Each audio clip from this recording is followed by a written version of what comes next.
So good morning everyone. तो जैसा अपन ने कहा था, आज से अपन स्टार्ट करेंगे कुछ ऐसा, मैं पता नहीं टाइम कितना है, वी से अपन स्टार्ट करेंगे कुछ ऐसा, मैं पता नहीं टाइम कितना है, we would be able to cover all topics और नॉट। जो भी की टॉपिक्स हैं उनका एक थॉरो रिवीजन अपन करेंगे। तो बेसिकली जो बेसिक पॉइंट्स है, कॉन्सेप्ट्स हैं जो माइंड में रखना है वो अपन लेंगे, और साथ में क्वेश्चंस मोर और लेस मैं क्वेश्चंस केवल वही लूंगा जो जेई मेंस और नीट के पीवाई क्यूज हैं, और कुछ भी मैं एक्स्ट्रा अपनी तरफ से कुछ नहीं ले रहा। जो मुझे और एक्स्ट्रा लेना है वो मैं कोशिश करूंगा कुछ एक अभ्यास शीट के फॉर्म में तुम लोगों को क्लास के बाद सेंड कर सकूं, जिससे तुम चेक कर सको, ठीक है। अदरवाइज भी तुम बाकी जो एनसीईआरटी बेस्ड टेस्ट वगैरह बहुत सारे चलते हैं आजकल, टेलीग्राम वगैरह पे मिल जाएंगे, उससे भी अटेम्प्ट करके देख सकते हो, कुछ मैं भी आपको भेज दूंगा। तो चलिए आज अपन, जैसे मैंने कहा था, पहला टॉपिक अपन लेने वाले हैं, that is kinematics. Kinematics means motion. दोनों पार्ट अपन आज कवर करेंगे, 1D as well as 2D। तो देखिए फटाफट से, जैसा आप लोगों को हमेशा से आइडिया है कि भाई मोशन इन 1D की जब भी अपन बात करते हैं, चर्चा करते हैं, तो मोशन इन 1D में सबसे पहले अपन बात करते हैं कुछ टर्म्स की। तो टर्म्स क्या क्या होती है? सबसे पहले अपन बोलते हैं स्थिति, जिसको आप बोलते हो पोजीशन। तो पोजीशन 1D में आप बोलते हो कि टिपिकली जिस लाइन पे आप चल रहे हो उसको एक्स एक्सिस मान लो, तो ओरिजिन मान लेते हैं एक्स इक्वल टू 0। और 2D 3D में अपन एक्स वाई जेड एक्सिस का जो कोऑर्डिनेट है, वो जो ओरिजिन है, उसको जनरली एक रेफरेंस पॉइंट लेके पार्टिकल की पोजीशन बताते हैं। हमेशा याद रखिए, position is always specified with respect to a reference point, and that is usually we take as origin. तो पोजीशन इन जनरल आपको पता है, इस तरीके से अपन लिखते हैं, 1D में पोजीशन एट टाइम t, या 3D में है तो position vector r at time t। तो 2D 3D में पोजीशन के लिए 2 या 3 पैरामीटर्स पढ़ाने पड़ते हैं, एक्स वाई जेड बताना आपको पड़ता है। तो पोजीशन एज सच आपको पता है, it is not a scalar, it is a vector. Position as a vector which joins from the reference point to your present location, को कनेक्ट करने वाला जो वेक्टर होता है, दैट इज पोजीशन। इसीलिए यहाँ प्लस माइनस या डायरेक्शन का सेंस भी जरूर आएगा। फिर पार्टिकल मूव करता है, मोशन करता है, तो इट्स पोजीशन चेंजेस। और पोजीशन के बदलाव को अपन 2 पैरामीटर्स के थ्रू समझते हैं। वैसे पोजीशन का बदलाव तो अपन डिस्प्लेसमेंट से ही देखते हैं। So what is displacement? Displacement आप सिंपली बोलते हो change in position. So displacement कभी भी आपको लिखना हो 1D में, आप लिखते हो delta x, that is x at final time minus x at initial time, या इसको T1 बोले हैं, that is x final minus x initial. और 2D या 3D में आप इसको पोजीशन वेक्टर का चेंज डेल्टा आर बोलते हो, position vector at time T2 minus position vector at time T1। Displacement के लिए आपको इंपॉर्टेंट चीज पता है, डिस्प्लेसमेंट का मैग्नीट्यूड किस पे डिपेंड करता है? किस रास्ते पे वो मूव करके गया उस पर डिपेंड करता है, या इनिशियल और फाइनल पॉइंट के बीच का शॉर्टेस्ट पाथ जो होता है, that is called the displacement. तो displacement does not depend on the path. आप एक पॉइंट से दूसरे पॉइंट तक किसी भी रास्ते से घूम फिर के कैसे भी जाएं, displacement is always going to be same. It depends only on what was your initial position and what is your final position. तो डिस्प्लेसमेंट केवल अंतिम और प्रारंभिक स्थिति पर ही निर्भर करेगा, ये आपके बीच के रास्ते पर निर्भर नहीं करता। जबकि डिस्टेंस या पाथ लेंथ, अपन इसको ज्यादा बेटर बोलते हैं, पाथ लेंथ क्या बताता है कि एक्चुअल में आपने कितना डिस्टेंस कवर किया। तो आपकी जो गाड़ी का स्पीडोमीटर है, याद रखिए, वो कभी भी डिस्टेंस मेजर नहीं करता, वो डिस्प्लेसमेंट मेजर नहीं करता, वो क्या मेजर करता है? That measures the distance. ठीक है, इतना क्लियर है बेटा? अभी ये बातें तो सबको पता है? अरे हाँ ना तो बोल दो। Yes sir. ठीक है, तो याद रखिएगा, डिस्टेंस रास्ते पे डिपेंड करेगा, ये actual length of the path traversed, ये एक्चुअल लेंथ कितना आप चले, पेट्रोल कितना खर्च हुआ, वो लॉजिक यहाँ से निकल के आएगा। ठीक है, तो सेम 2 पॉइंट्स के बीच में रास्ते अलग अलग होंगे तो डिस्टेंस अलग अलग हो सकता है, but displacement will remain the same. फिर एवरेज स्पीड आप सबको पता है, that is distance upon distance covered और the path length covered upon time taken. Average velocity is total displacement upon time taken. तो आपको हमेशा पता है एवरेज स्पीड एक स्केलर है, डिस्टेंस स्केलर है, जबकि average velocity displacement are vectors. और हमेशा याद रखिएगा, एवरेज वेलोसिटी क्योंकि डिस्प्लेसमेंट पे डिपेंड करता है, क्योंकि ये डिस्प्लेसमेंट पे डिपेंड करेगा, इसका मतलब ये एवरेज वेलोसिटी जो आपकी होगी, ये रास्ते पे डिपेंड करेगी या केवल इनिशियल फाइनल पॉइंट पे डिपेंड करेगी? It depends only on initial and final points. जबकि एवरेज स्पीड रास्ते पे भी डिपेंड करेगी, यहाँ आप बोल सकते हो डिस्टेंस या path length travelled upon time taken. Clear है बेटा इतना? तो ये चीज हमेशा याद रखिएगा कि कैसे इनको अपन बोलते हैं।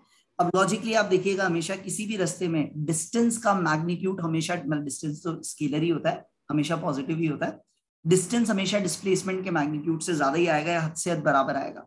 बराबर तब आता है जब आप एक ही डायरेक्शन में बिना मुड़े तुड़े चलते हो। अगर आप मुड़ तुड़ के चले, या 2D या 3D टाइप मोशन है, तो हमेशा डिस्टेंस जो होगा हमेशा ज्यादा होगा डिस्प्लेसमेंट से। तो हमेशा याद रखिएगा, किसी भी मोशन के लिए डिस्टेंस का मैग्नीट्यूड हमेशा डिस्प्लेसमेंट के मैग्नीट्यूड से ज्यादा होता है, और इसी कारण से एवरेज स्पीड का मैग्नीट्यूड भी आप बोलते हो हमेशा, एवरेज स्पीड एवरेज वेलोसिटी के मैग्नीट्यूड से हमेशा बराबर या ज्यादा ही होगी, कम कभी भी नहीं हो सकती। बराबर केवल कब होता है, जब वो एक स्ट्रेट लाइन में बिना मुड़े चले। तब यहाँ पे जो भी क्वेश्चंस आते हैं वो बिल्कुल बेसिक्स होते हैं। आपको रस्तों में ब्रेक किया हुआ होता है कि इतने जर्नी का इतना पार्ट इतनी वेलोसिटी से चले, उतना पार्ट उतनी वेलोसिटी से चले, तो एवरेज स्पीड एवरेज वेलोसिटी निकालो। वहां केवल बेसिक डेफिनेशन याद रखें, displacement upon time taken is velocity and total distance upon time taken is average speed. केवल बेसिक डेफिनेशन से आप याद रखें तो चीजें समझ आ जाती। हाँ, रटने के लिए आप लोगों को याद होगा कि अगर दोनों हाफ में टाइम बराबर है, दो किश्तों में यात्रा का वर्णन है वनडी में, और दोनों में टाइम बराबर है, तो average speed v1 plus v2/2 आती है। वो जब आप सॉल्व करते हो अगर दोनों केस में टाइम सेम है, और यदि दोनों हाफ में डिस्टेंस सेम है, तब आप देखते हो एवरेज स्पीड निकल के आती है 2v1v2 upon v1 plus v2। वो दो चीजें आप याद रखते हो, अपन क्वेश्चंस के थ्रू और देखेंगे, बट वो याद रखिएगा टाइम सेम है तब v1 प्लस v2/2 आता है। डिस्टेंस दोनों पार्ट में सेम है तो that comes out as 2v1v2 over v1 plus v2। आप इजीली उसको पिक्चर बना के सॉल्व करके देख सकोगे। ठीक है, तो इसके कुछ क्वेश्चंस अभी अपन लेंगे, और उसके साथ साथ बेसिक टर्मिनोलॉजी जब अपन इंस्टेंटेनियस वैल्यूज पे आते हैं। तो इंस्टेंटेनियस वैल्यूज पे आते हैं तो इंस्टेंटेनियस वैल्यू भी अपन बोलते हैं एवरेज ही होता है, but that average is taken over a very very very very very very short time interval, जिसको डेल्टा टी की जगह आप क्या लिख देते हो, dt। So average velocity typically आप इस तरीके से लिखते थे, डिस्प्लेसमेंट को लिखते थे आप delta x upon delta T, या इसको लिखते थे x at time t2 minus x at time t1 upon t2 minus t1। यहां भी यही है, बस यहाँ पे टाइम इंटरवल बहुत छोटा लोगे तो डिस्प्लेसमेंट भी बहुत छोटा होगा, तो डी आपको हमेशा पता है, D means a very very small change. So dx by dt, ये इसको बोलते हैं rate of change of position with respect to time. और ग्राफिकली आपको पता है ये क्या देगा, this is given by slope of position time graph. Slope of position time graph आपको इंस्टेंटेनियस वेलोसिटी देती है। उसी कर्व पे दो पॉइंट के बीच में कॉर्ड बना के दें तो कॉर्ड क्या देगी, chord will give the average velocity, but the tangent slope at a point will give you the instantaneous velocity at that point। फिर एक्सेलरेशन को आप बोलते हो rate of change of velocity, और इसका एक फॉर्म और याद रखिएगा, dv by dt में अगर dx dx से मल्टीप्लाई डिवाइड करें तो ये बन जाता है v dv by dx। तो इस फॉर्म में जरूर याद रखिएगा a equal to v dv by dx कब आपको यूज करना है, जब अपन बोलते हैं कि वेलोसिटी पोजीशन का फंक्शन गिवन है, एक्सेलरेशन पोजीशन का फंक्शन गिवन है, वहां ये काम आता है। ठीक है, dv by dt को बोले तो dv by dt आपको क्या देगा, this will give you slope of velocity time graph. हमेशा आपको याद है डिफरेंशिएशन के थ्रू ग्राफ का स्लोप रेट ऑफ चेंज निकलता है, इंटीग्रेशन के थ्रू क्या निकलता है, ग्राफ का एरिया। तो इंटीग्रेशन की बात करें तो डेल्टा एक्स को डिस्प्लेसमेंट किसी ड्यूरेशन में निकालना हो, वेलोसिटी वेरिएबल गिवन हो, तब आप क्या करते हो, in general velocity is integration, जो बेसिकली आपको क्या देता है, इट गिव्स नथिंग बट अगर ऐसा ही ग्राफ होता, this is a VT curve something like this, so this t1 to t2, this area gives you displacement. ये क्या देगा आपको, एरिया अंडर वीटी कर्व। और डिस्प्लेसमेंट जब भी निकालते हो तो एरिया अंडर वीटी कर्व को विद साइन लोगे, ऊपर का एरिया पॉजिटिव नीचे का एरिया नेगेटिव, और सेम वीटी कर्व के एरिया से डिस्टेंस भी निकल सकता है। जब आप ऊपर नीचे सबको पॉजिटिव मान के चलो तो डिस्टेंस भी निकल जाएगा। जैसे आप लोगों को मैंने पहले भी समझाया था, ये एक बेसिक सा ग्राफ होता है, let's say something like this, if this is the VT curve, if this value of the area is s1, this is s2 and this is s3। तो अगर मेरे को डिस्प्लेसमेंट लिखना है तो मैं क्या लिखूंगा, s1 माइनस s2 वाले को नेगेटिव साइन से लिखेंगे क्योंकि नीचे है, प्लस s3। डिस्टेंस लिखना है तो s1 plus s2 plus s3। Similarly अगर एक्सेलरेशन टाइम का फंक्शन गिवन है और आपको क्या निकालनी है, चेंज इन वेलोसिटी, तो चेंज इन वेलोसिटी आप हमेशा कैसे निकालोगे, एक्सेलरेशन का इंटीग्रेशन, जिसको आप बोल सकते हो AT ग्राफ का एरिया। वो क्या देगा आपको, AT ग्राफ का एरिया। तो VT ग्राफ का एरिया डिस्प्लेसमेंट देगा, AT ग्राफ का एरिया चेंज इन वेलोसिटी देगा। ऐसे ही कभी AX ग्राफ का एरिया आ जाए, ये जनरली देखो नीट वालों के लिए तो बहुत रेयर है कि मैं एक्सपेक्ट करूं, बट हाँ ये जो इक्वेशन मैंने लिखी थी A equal to V dV by dx, उससे ऐसे निकल के आता है। इधर इंटीग्रेट करोगे from limit x initial to x final, इधर आएगा फ्रॉम u टू v, तो ये वाली टर्म तो बन जाएगी v square minus u square by 2, और ये बन जाएगा a dx। अगर आपको याद हो वो जो थर्ड इक्वेशन ऑफ मोशन होती है वो ये ऐसी कुछ होती है, v square minus u square is 2ax। तो 2ax सभी लिख पाते हैं, मैंने acceleration is constant, in general वो इंटीग्रेशन a dx टाइम्स 2 आएगा। ठीक है, तो ax ग्राफ का कभी भी एरिया गिवन है तो एक्सेलरेशन पोजीशन ग्राफ के एरिया से v square minus u square by 2 की वैल्यू निकल के आ जाएगी। ये जनरली जेई टाइप के एग्जाम्स में जनरली ये कंसेप्ट चेक होता है, बट आप भी ध्यान रख सकते हैं कभी आए तो ये बेसिक कैलकुलस है, घबराना नहीं है। Differentiation always means slope rate of change जो भी है वो स्लोप ऑफ टेंजेंट होगी, और अपन कहते हैं जब भी एरिया निकालना है मतलब इंटीग्रेशन की वैल्यू निकालनी है, डेफिनेट इंटीग्रेशन की, ठीक है। तो ये अपना पहला प्रिलिमिनरी पार्ट होता है। तो आइए फटाफट से कुछ क्वेश्चन देखते हैं। देखिए 2007 का प्रश्न है आपके नीट का आया हुआ। A car goes from x to y with a uniform speed vu and returns to x with a speed vd. The average speed for this round trip. देखो राउंड ट्रिप में एवरेज वेलोसिटी बोलते तो answer क्या होता है? Round trip में average velocity 0 हो जाता सर। 0 होता है। अब ये एवरेज स्पीड है, तुम x से y गए और y से x आए, तो मुझे बताओ x से y जितना दूर था y से x भी उतना ही दूर होगा, अलग अलग दूर होगा? बराबर डिस्टेंस है सर। दोनों हाफ में डिस्टेंस सेम है तो स्पीड अलग अलग है तो टाइम सेम नहीं होगा। तो यहाँ v1 प्लस v2/2 वाला फॉर्म नहीं लगेगा, क्योंकि यहाँ दोनों में डिस्टेंस सेम है। तो आप सॉल्व करोगे वो डायरेक्टली फोर्थ ऑप्शन आएगा, पर समझा भी देता हूँ आता कैसे। देखो आराम से, ये x to y मान लीजिए डिस्टेंस ऐसे, तो पहले आप इधर गए s डिस्टेंस गए vu स्पीड से, और फिर ये s डिस्टेंस वापस आ रहे हो vd स्पीड से। तो मैं जब भी एवरेज स्पीड बोलता हूँ, मेरे को तो एक ही डेफिनेशन याद है एवरेज स्पीड की, क्या बोलते हैं अपन? कुल तय की गई दूरी अपॉन कुल लिया गया समय। तो कुल दूरी मतलब डिस्टेंस कितना ट्रेवल किया, 0s और 2s, कितना डिस्टेंस हो गया? 2s। और टाइम लगेगा दोनों हाफ में, पहले हाफ में s डिस्टेंस vu स्पीड से ट्रेवल किया, दूसरे हाफ में s डिस्टेंस vd स्पीड से ट्रेवल किया। तो s upon vu is the forward journey time, s upon vd is the backward journey time और द रिटर्न जर्नी टाइम। अब s cancel करोगे डायरेक्टली वही आ जाएगा जैसा मैंने कहा था, अगर डिस्टेंसेस सेम हो दोनों पार्ट में तो average speed 2v1 v2 over v1 plus v2, वो इस तरीके से अपन लिख सकते हैं। हाँ दोनों हाफ में टाइम सेम होता तो v1 प्लस v2/2 आता, ठीक है, ओके। अब इसी के जैसे आप ये क्वेश्चंस देख सकते हो, 3 क्वेश्चन मैंने आपके लिए यहाँ पे छोड़े हैं, वो आराम से आप बाद में देख सकेंगे। 91 के ये 2 और 1990 के पुराने क्वेश्चन है। इवन ये भी आप देख सकते हो, 2 बार ये क्वेश्चन आ गया, ओके मैं इसको डिलीट मार देता हूँ। हाँ तो ये 2 बार कॉपी हो गया, तो ये 3 क्वेश्चन आप इसी बेसिस पे कर सकेंगे, ठीक है। नाउ अब देखिए इसी में एवरेज से रिलेटेड और चीज अपन देखते हैं। 2D का एक प्रोफाइल लेते हैं। A body is moving with a velocity 30 metre per second towards east. After 10 seconds, the velocity becomes 40 meter per second towards north. What is the average acceleration of the body? तो देखिए मैंने भी आपको पहले भी पढ़ाया था, मैंने एक चीज हमेशा कही, ऐसे जब भी क्वेश्चन होते हैं, इवन यहाँ होते हैं, मैग्नेटिक फील्ड में भी ये नॉर्थ वेस्ट अप डाउन का बात आता है, तो अपन एक स्टैंडर्ड तरीका लेते हैं कि भाई सबसे बढ़िया तो ये होता है आप अपने आप ही विजुअलाइज कर लीजिए। बट अपने आप अगर विजुअलाइज नहीं हो पाता तब समझिए बेटा क्या करेंगे। वापस से मैं एक बार समझाऊं आपको, मैं कहता हूँ जनरल आप ऐसे ले लीजिए, ईस्ट आपका जो डायरेक्शन है उसके अलॉन्ग ले लीजिए पॉजिटिव x, और नॉर्थ आपका जो डायरेक्शन है उसके अलॉन्ग ले लीजिए आप पॉजिटिव y। तो वर्टिकल अप के अलॉन्ग हो जाता है पॉजिटिव z, अगर 3D की जरूरत पड़े तो वर्टिकल डाउन हो जाएगा -z, वेस्ट हो जाएगा -x, साउथ हो जाएगा -y। तो यहाँ पे आपके लिए क्या हो जाता है, ईस्ट का यूनिट वेक्टर आपके लिए बन के आ गया i कैप, वेस्ट का यूनिट वेक्टर आपके लिए बन के आ गया -i कैप, नॉर्थ बन के आ गया j कैप, साउथ बन के आ गया -j कैप, वर्टिकल अप बन के आ जाता है k कैप, वर्टिकल डाउन बन के आ जाता है -k कैप। अब इन यूनिट वेक्टर्स की हेल्प से चीजों को मैनेज करना आपके लिए ज्यादा इजी होता है, ठीक है। देखिए कैसे करेंगे, body goes with a velocity 30 towards east और 10 सेकंड के बाद वेलोसिटी 40 नॉर्थ हो गई। तो पहले तो मुझे बताओ एवरेज एक्सेलरेशन पूछा है, तो सबसे पहले आपको यही आना चाहिए कि what is average acceleration. Definition क्या होती है, वेक्टोरियली वेक्टर क्वांटिटी है। क्या होता है एवरेज एक्सेलरेशन, क्या डेफिनेशन होती है बेटा, जल्दी बोलिए,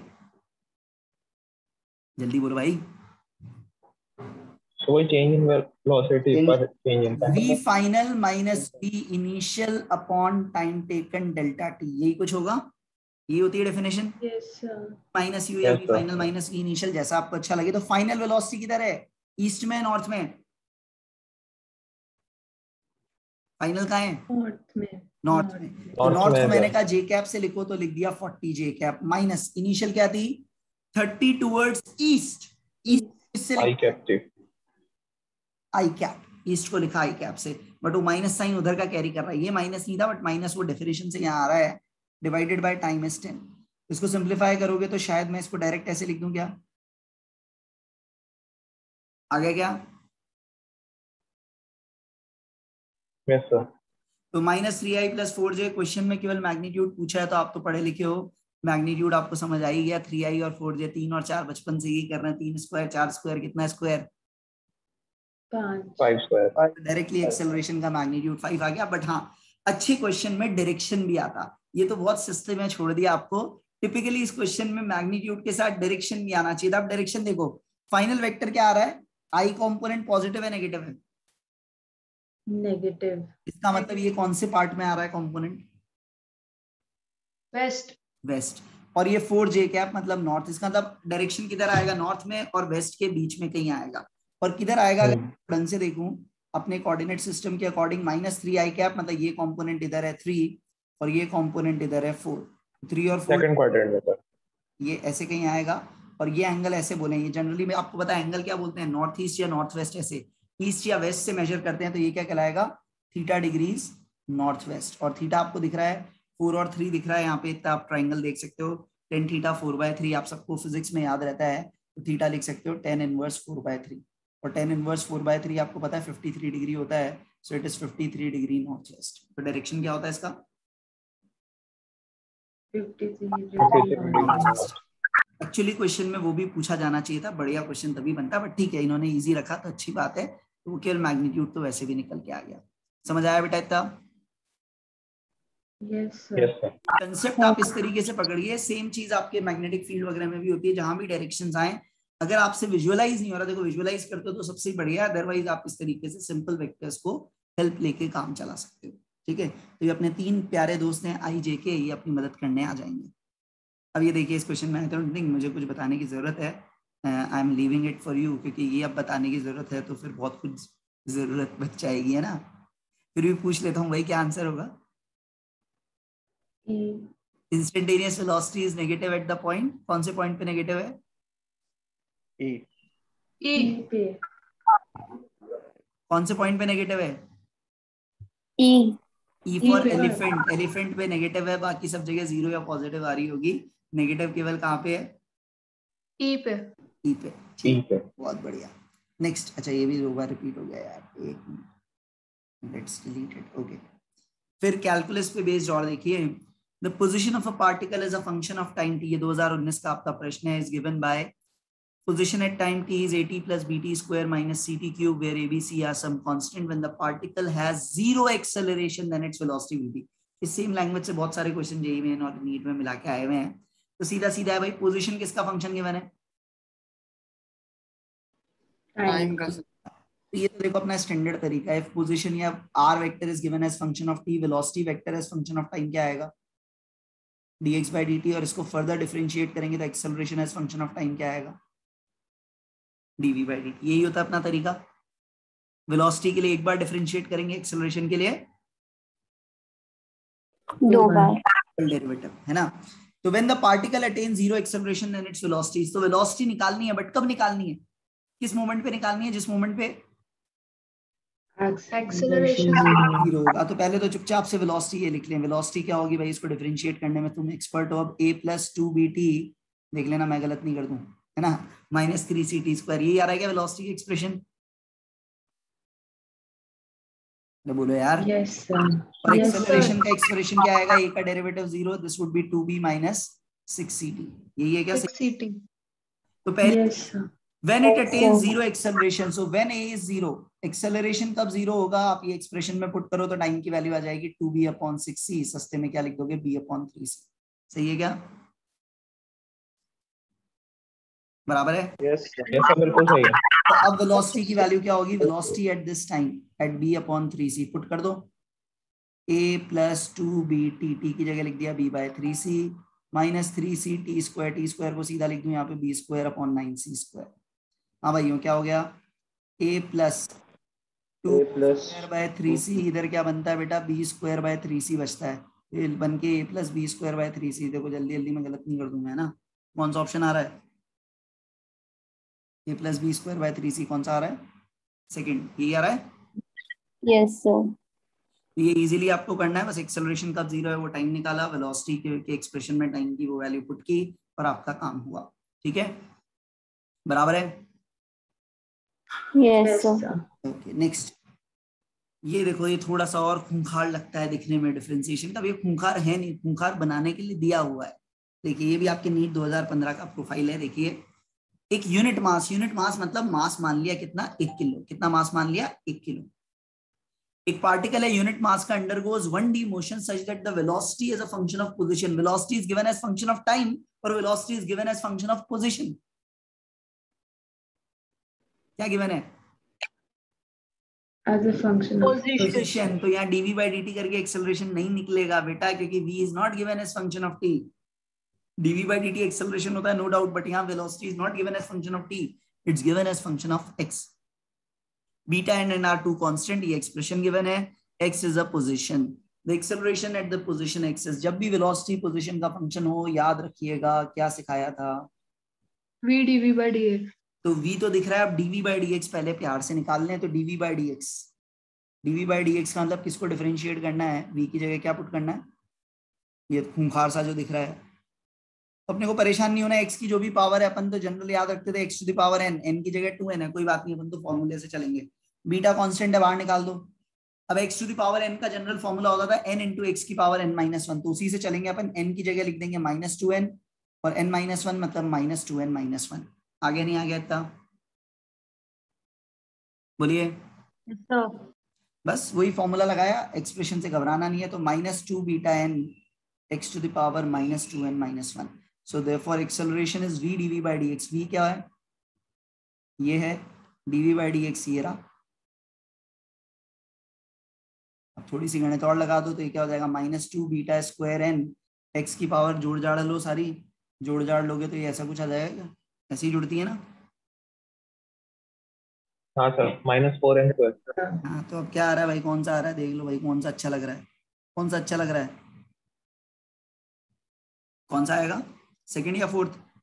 चौथा ऑप्शन सर. चौथा ऑप्शन आएगा. बस ठीक है, इस तरीके से आप आराम से कर सकते हो. कोई समस्या इसके अंदर? ये अब ऐसे डरावना हो जाता है, फिर बता रहा हूँ, इस तरह का प्रोफाइल आएगा तो आधे जने ना, ये नीट वाले तो घबराते हैं इसमें, या तो अटेम्प्ट नहीं करते हैं, गड़बड़ करते हैं कुछ ना कुछ. तो बी केयरफुल, शांति से एक्सप्रेशन मल्टीप्लाई करो, पूरा लिखो, अपने आप काम आए, चलेगा. ठीक है, ये तो याद रखना ही है बेटा, x to the power a into x to the power b is x to the power a plus b. ये बेसिक प्रॉपर्टी 6ठी 7वीं क्लास की पढ़ी हुई, भूलनी नहीं है. चलिए, ऐसे ही अब डिफरेंशिएशन कर लिया तो कुछ इंटीग्रेशन भी करने में. इंटीग्रेशन के लिए क्या कह रहा है, acceleration of a particle is increasing linearly. देखो शब्द पहले ही देख लीजिएगा, acceleration of particle is increasing. Acceleration इसका मतलब कांस्टेंट नहीं है, तो गलती से भी वो रटी रटाई बचपन की इक्वेशन मत लगा देना. वो बचपन की इक्वेशन कब काम आती है, जब एक्सेलरेशन कांस्टेंट होता है. तो यहाँ गलती से भी v equal to u plus at वाली कहानी की कुछ भी कहानी यहाँ पर चिपकेगी नहीं. So the acceleration of a particle, यहाँ पे क्या लिखा हुआ है, varies linearly with time t as bt. The particle starts from origin with an initial velocity v naught. The distance traveled by the particle in time t will be. Acceleration time का function given है और distance, या मतलब ये देखो acceleration एक ही direction में rest से शुरू हुआ है, तो इसका मतलब motion एक ही direction में होने वाला है. तो distance हो या displacement बात एक ही है, पहले ये समझ आ गया. Acceleration time का function given है और displacement तक जाना है, तो position से डिस्प्लेसमेंट तक, पोजीशन से एक्सेलरेशन आने के लिए 2 बार डिफरेंशिएट करते थे, तो यहाँ पे 2 बार इंटीग्रेट करेंगे. So acceleration of particle varies linearly and accelerate it starts from origin. अब यहाँ डिपेंड करता है आप इंटीग्रेट करो या जो भी करो, जैसा भी आपको अच्छा लगता है. सबसे पहले वेलोसिटी निकालें टाइम टी पे. तो अपने को बेसिक डेफिनेशन पता है, जैसे अपन बोलते थे velocity at time T minus velocity you, जो आप बोलते थे u का मतलब होता है t इक्वल टू 0. इसको ऐसे लिख सकते हैं, velocity at time t2 minus velocity at time t1, that is integration a dt from t1 to t2 तो 0 to t. चलिए ये चीज समझ आई, क्या लिखा है अपन ने? Yes sir. है ना, ये effectively v minus u equal to t है, बस at की जगह वेरिएबल है तो a dt इंटीग्रेशन हो गया. t इक्वल टू 0 पे रेस्ट पे था, तो किसी भी t टाइम पे वेलोसिटी क्या आ गई, सो जनरल टाइम t पे वेलोसिटी आपकी क्या निकल के आ रही है, a की जगह लिखा bt फ्रॉम 0 to t. अब ये इंटीग्रेशन तो आता है अपने को, bt का इंटीग्रेशन क्या होगा, bt square by 2. bt square by 2 हो गया काम अपना. v is equal to bt square by 2, ये अपन ने डायरेक्टली यहाँ पे लिखा. ये जनरल t आ गया. पोजीशन डिस्प्लेसमेंट क्या लिखते हैं किसी भी ड्यूरेशन में, integration v dt from 0 to t. अब ये जनरल v का एक्सप्रेशन है bt स्क्वायर बाय 2 dt, कहाँ से कहाँ तक, 0 से t. 0 to t. इसका इंटीग्रेशन अब क्या हो जाएगा, bt क्यूब बाय 6. अब चेक कर लो, bt क्यूब बाय 6. अच्छा इनिशियल वेलोसिटी थी भाई सब, एक मिनट देखो कचरा कर दिया ना, लैंग्वेज अच्छे से पढ़ो. v t equal to 0 v not था, तो यहाँ क्या हो जाएगा बेटा, ये झोल कर दिया अपन ने. This would be v minus V not. तो यहाँ से v की वैल्यू क्या आ जाएगी, v की वैल्यू हो जाएगी v not plus B T square by 2। ज्यादा फर्क नहीं पड़ेगा। यहाँ जब ये लास्ट इंटीग्रेशन था, यहाँ आपने वो क्या लिखना है, ज्यादा मेहनत अपनी खराब नहीं हुई, डोंट वरी। जैसे ही लिखोगे बी टी क्यूब बाय 6 तो आ गया, साथ में एक एक्सप्रेशन और क्या आएगा, समझ आया बेटा ये? तो ये आ गया V not T plus B T cube by 6। कौन सा ऑप्शन है? थर्ड। और ज्यादा तकलीफ जीवन में नहीं पानी हो तो ये डिस्प्लेसमेंट या पोजीशन का फंक्शन आया, 2 बार इसको डिफरेंशिएट कर लो चारों को, किसमें एक्सेलरेशन बीटी आ रहा है, किसमें एक्सेलरेशन बीटी आ रहा है, वही आंसर होगा अगर इंटीग्रेशन नहीं करना तो ये चारों एक्सप्रेशन जो गिवन है इनको 2 बार डिफरेंशिएट करके देखो किसमें इक्वल टू बीटी आता है। ठीक है, Yes, sir. तो ये ऐसे कोई Yes, बारीक sir. काम नहीं है, इजीली डिफरेंशिएट भी हो जाएगा 2 बार, कोई बारीक काम नहीं है। बाकी इंटीग्रेट कैसे हाँ करें, यस सर। ठीक है। तो ये आपकी बेसिक कैलकुलस बेस्ड प्रोफाइल यहाँ पे रहती है। साथ ही साथ अपन ने वो देखा कि बेसिक जो है एवरेज स्पीड, एवरेज वेलोसिटी, तो ये 2 क्वेश्चन साथ में और दिए हैं आपको, इनको आप अपने आप दिमाग लगा के देख सकते हो। एक डिफरेंशिएशन का, एक इंटीग्रेशन का है, ठीक है। नाउ इसके बाद अपन बात करते हैं ये इक्वेशंस। ये इक्वेशन कब याद रखते हैं बेटा, ये क्या कहलाती हैं? These are kinematic equations. These are kinematic equations for,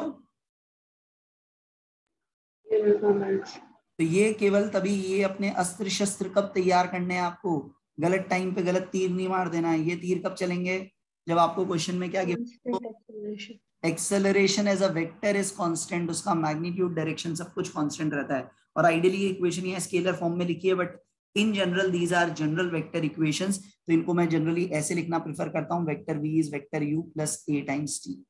u क्या है, t इक्वल टू 0 पे वेलोसिटी, v क्या है, टाइम t पे वेलोसिटी, a कांस्टेंट है। ऐसे ही डेल्टा x की जगह डिस्प्लेसमेंट डेल्टा r लिख सकते हो आप, u into T plus half a into T square. और इसी को एक और फॉर्म में देखिए, इसी को एक और फॉर्म में अपन कैसे लिख सकते हैं, अगर एक्सेलरेशन कांस्टेंट हो तो ऐसे भी लिख सकते हैं, average velocity into time. Average velocity अगर एक्सेलरेशन कांस्टेंट हो तो u प्लस v बाय 2 लिखा जा सकता है अगर एक्सेलरेशन कांस्टेंट हो। और इसी का एक और फॉर्म होता है, u की जगह फाइनल स्पीड की टर्म्स में लिखते हैं तो ये लिखते हैं vt minus half at square. तो ये साथ तीनों फॉर्म आपको याद रखने हैं सेकेंड इक्वेशन के। तो ये भी फॉर्म तो याद रहता है, ये 2 फॉर्म भी आप याद रखिएगा, ठीक है। फिर थर्ड इक्वेशन आपको बताइए, v square is u square plus 2a delta x। 3 मतलब वेक्टर फॉर्म में इसको लिखते हैं, वेक्टर v का स्क्वायर मतलब v dot v is equal to u dot u plus 2a dot delta x या 2a डॉट s, उस तरीके से आप लिखते हो। और ये जो लास्ट इक्वेशन है ये क्या कहलाती है,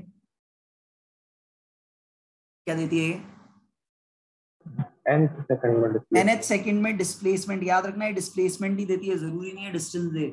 अगर उस nth सेकंड में डायरेक्शन ऑफ मोशन चेंज हुआ है तो डिस्टेंस के लिए थोड़ी मेहनत ज्यादा करनी पड़ेगी।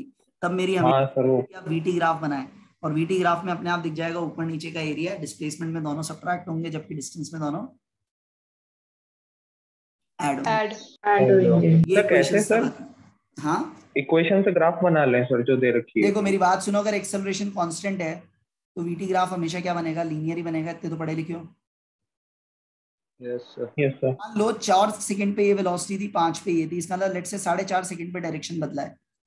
तो अगर सिमेट्री से देखोगे तो 4 से 4.5 तक जितना एरिया है, 4.5 से 5 तक उतना एरिया नेगेटिव आएगा। तो डिस्प्लेसमेंट 5th सेकंड में निकालोगे ऐसे केस में तो 0 आएगा। डिस्प्लेसमेंट तो 5th सेकंड में 0 आएगा, बट डिस्टेंस 0 आएगा क्या? नहीं। No sir. डिस्टेंस वो दोनों ट्रायंगल्स ऐड हो जाएंगे, तो ऐसी जगह फंस जाते हैं। तो नॉर्मली तो क्या होता है, अगर डायरेक्शन सेम रहा, अगर यहाँ मैं 4th सेकंड बोलता तो कोई दिक्कत ही नहीं थी, 4th सेकंड में तो जो डिस्टेंस है वही डिस्प्लेसमेंट है। बट 5th सेकंड में अगर मैं बोलूंगा तो डिस्टेंस और डिस्प्लेसमेंट सेम आएंगे, अलग अलग आएंगे, अलग अलग आएंगे। ऐसी कोई चीज फंस रही हो जहां उस पर्टिकुलर सेकंड के दौरान ही वेलोसिटी टर्न कर रही हो, तब थोड़ा सा केयरफुल हो जाइएगा। अदरवाइज तो डिस्टेंस डिस्प्लेसमेंट दोनों में अपन लगा देते हैं, but be watchful about that. ठीक है बेटा, इतना कोई समस्या? No sir. ठीक है, अब यहीं पे एक चीज याद रखिए तो ठीक है। और यहाँ आपको ग्राफ्स पता है, एक्सेलरेशन कांस्टेंट होगा तो वीटी ग्राफ लीनियर होगा और एक्सटी ग्राफ पैराबोलिक आता है। कैसा आता है? पैराबोलिक। अब यहाँ पे एक इंपॉर्टेंट चीज याद रखिएगा जो मैं हमेशा आपको कहता हूं, इफ एक्सेलरेशन इज 0, नहीं if acceleration is not 0, if acceleration is constant. अगर एक्सेलरेशन कांस्टेंट है और इनिशियल स्पीड 0 है, क्या 0 है? Initial speed. किसी भी टी टाइम में 0 से टी टाइम तक पूरा ड्यूरेशन लोगे तो उसमें डिस्प्लेसमेंट डेल्टा एक्स क्या लिखते हो, UT plus half eighty square. You 0 हो गया तो क्या आ गया, हाफ एटी स्क्वायर।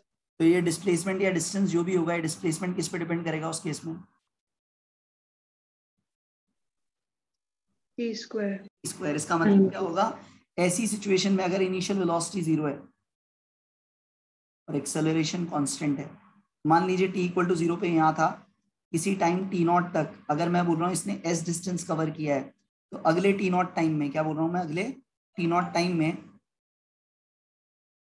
अब ये टाइम t0 2t0 हो गया, तो t0 में अगर s होगा तो 2t0 में क्या होगा, टाइम डबल करोगे तो डिस्प्लेसमेंट डबल होगा, 4 टाइम्स हो जाएगा। 4 टाइम्स मतलब डिस्प्लेसमेंट 4s होगा। इसका मतलब अगले t0 टाइम में कितना कवर किया है? 3s। 3s। तो यहाँ कभी भी 3s। 0 to t और 0 to 2t कंपेयर करोगे तो रेशियो आएगा 1 स्क्वायर 2 स्क्वायर 3 स्क्वायर। बट इसकी जगह अगर रेशियो तुम nth सेकंड का कवर करोगे 1:3:5। 1:3:5, क्योंकि वहां u प्लस a बाय 2 यही था ना फॉर्मूला। u 0 हो गया, Yes, sir. कांस्टेंट है, तो उस केस में किसके प्रोपोर्शनल आएगा? n स्क्वायर के या 2n माइनस 1 के? 2n minus 1। हमेशा याद रखिएगा, इसको ऐसे बोलता हूं मैं, 0 से t, 0 से 2t, 0 से 3t। यहाँ टाइम इंटरवल अलग अलग है, सेम है? सेम है। में t टाइम है, दूसरे में 2t टाइम है, तीसरे में 3t टाइम है। ये रेशियो 1:4:9 आएगा। और इसकी जगह अगर ये पूछा जाए, यहाँ इंटरवल सब सेम है, बस वो स्टार्टिंग पॉइंट सबके अलग अलग हो गए, 0 से t, t से 2t, 2t से 3t, ये पूछा जाए तो ये रेशियो क्या आएगा? 1:3:5। इसमें ध्यान रखिएगा। सेम चीज फ्री फॉल में भी होती है। फ्री फॉल में भी अगर रेस्ट से छोड़ा है तो एक्सेलरेशन कांस्टेंट है, तो सेम इक्वेशन बनती है। तो वहां कुछ अलग नहीं है, यहाँ कुछ अलग नहीं है, दोनों जगह लॉजिक एक ही है कि अगर u 0 हो गया तो displacement in complete t time would be proportional to t square, और केवल tth सेकंड या nth सेकंड में देखेंगे तो it would be proportional to 2n minus 1। Clear है यहाँ तक? अरे बोलो भाई। Yes। Yes sir. देखिए अब ये क्वेश्चन ऐसा ही है। A particle starts its motion from rest under the action of a constant force. Constant force का मतलब क्या होता है? Acceleration will be constant acceleration. होशियार मना ये क्वेश्चन, फोर्स कांस्टेंट नहीं बोला, एक्सेलरेशन कांस्टेंट बोला। अब पहले 10 सेकंड में s1 चला है, तो पहले 20 सेकंड में कितना चलेगा?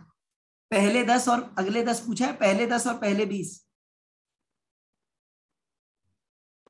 पहले 10 और पहले 20, तो ये कौन सा वाला केस है? 149 वाला, 135 वाला? 149। 149 वाला। तो वो s2 would be 149। 4 times s1। सीधे सीधे आप जवाब दे सकते हो। ठीक है बेटा? Yes sir. झोल है यस सर। ठीक है। और वही अगर नेक्स्ट 10 सेकंड्स बोलता तो 3s1 होता। तो क्वेश्चन ढंग से पढ़िएगा, आंसर उस पर डिपेंड करेगा कि लैंग्वेज क्या है। ठीक है? सर तो शब्दों का फेर है, उसको समझिएगा, बहुत आसान है, इसमें तुम गलती करके आ जाओ। नेक्स्ट 2019 की प्रोफाइल है, जेईई मेन का क्वेश्चन है। In a car race on a CV road, car A takes a time t less than car B at the finish and passes finishing point with a speed v more than that of car B. Both the cars starts from rest and travels with constant acceleration a1 and a2 respectively. Then the value of v is equal to. तो यहाँ सबसे पहले be careful, first try. इसको वापस से शुरू करते हैं जब भी कचरा करें, क्योंकि अब यहाँ जहाँ स्टक हुए हैं, ये भी लाइफ में किया करो, उस समझे हुए पे ज्यादा मत दिमाग लगाओ, सीधा सीधा उसको प्यार से वापस से देखिए। हाँ तो देखिए अब यहाँ पे जब अपन कर रहे हैं, तो जैसा अपन ने बड़े प्यार से बोला, एक तो मुझे क्लियर है कि va minus V B is equal to B. ये इक्वेशन तो मुझे लेके चलनी है कि va minus V B equal to V है। फिर एक टाइम जैसे मैंने बोला car A T time less ले रहा है, तो va को जैसे मैंने लिखा, b का टाइम t नॉट लिखा, लेट से p को जो टाइम लगा उसको t नॉट बोला, और a को जो टाइम लगेगा वो क्या लगेगा, t नॉट माइनस टी। तो va किसके इक्वल होगा? va होगा a1 into t not minus T, vb होगा a2 इंटू टी नॉट। ठीक है? अब इस टी नॉट को एक तो भगाना है, और टी नॉट को भगाने के लिए मैंने जो आपको तरीका बोला, मैंने जो तरीका आपको बोला टी नॉट को भगाने का, वो तरीका क्या होगा कि अगर अपन दोनों तरीके से चलें, जो क्या लिखते थे अपन, सॉरी कौन सी इक्वेशन बोल रहे थे अपन, ut plus half a t square, तो दोनों के अंदर देखिएगा half a1 into t not minus t का whole square is equal to half a2 into t naught square. ये क्यों बोल रहे हैं अपन? क्योंकि दोनों का डिस्टेंस सेम है, दोनों सेम डिस्टेंस यहाँ पे कवर कर रहे हैं। तो यहाँ से देखिए बड़े प्यार से इसको अगर मैं सिंप्लीफाई करूँ, तो अगर रूट ले लूँ तो T not minus T upon T not would be equal to a2 by a1 under root. यहाँ तक क्लियर है? तो यहाँ से जुगाड़ करो भाई, टी नॉट की वैल्यू क्या आएगी, 1 minus root of a2 by a1 equals to T. सही है क्या? तो टी नॉट की वैल्यू आ रही है बहुत ही गंदी सी, अरे प्लस कहाँ से आ गया रे चाचा, 1 माइनस, ओके। अब यहाँ से देखो V A minus V B, अब यहाँ से अगर मैं V A minus V B करूँ इन दोनों एक्सप्रेशन से V A minus V B करूँ तो ये क्या आएगा, a1 T not minus a2 T not minus a1 T, ऐसा कुछ आ रहा है जो भी है। तो अब टी नॉट की वैल्यू डाल दें यहाँ से, so a1 minus a2 into t not की जगह क्या आ गया, t upon under root of 1 minus a2 by a1 minus a1 t. ओ भाई साहब यही वी है आपका। अब रुक जाओ भाई, कुछ दिख रहा है क्या, इस रात की कुछ सुबह है क्या,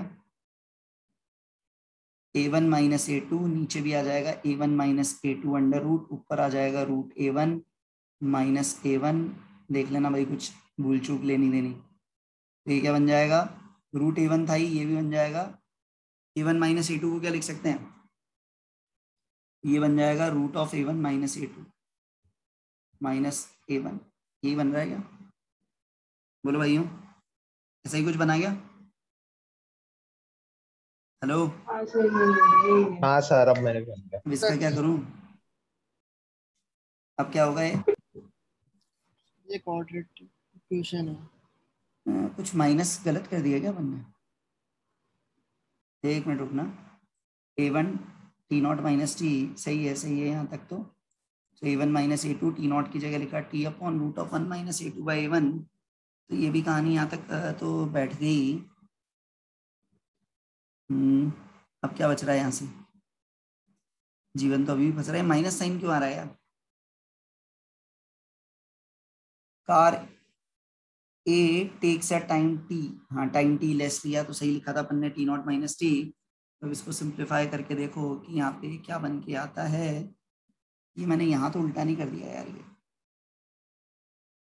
ये T not minus T upon T not root a2 by a1 सही था ये तो, so root a1 minus root a2 upon root a1 आया तो सही है यार यहाँ से।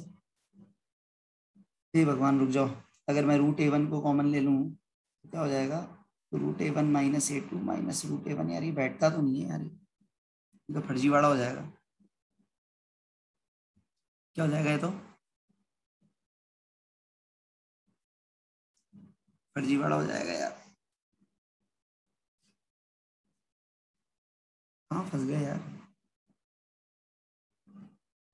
एक मिनट यहाँ मैंने गड़बड़ की है शायद, हाँ रुक जाओ, ये कुछ गड़बड़ है,